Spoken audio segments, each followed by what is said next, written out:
والله زمان وبعودة ريمونتادا اهلاويه زي الكتاب ما بيقول.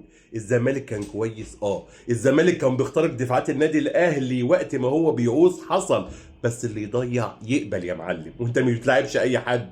ريمونتادا ريمونتادا على مستوى المركزيه، على مستوى الروح، على مستوى الفرديه. لما ما قنناش شريف المخيف اللي مش التخاطيف التخاريف اسيست التريزيجيه، لا سوري يا جماعه، انا نسيت الاسامي.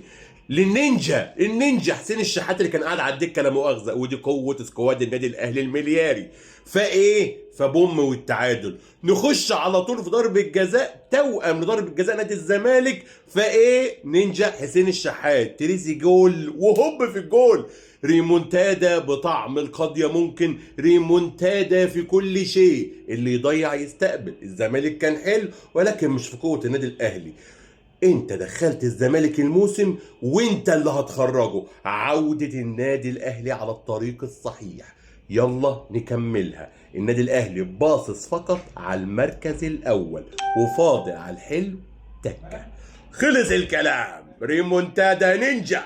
سلام.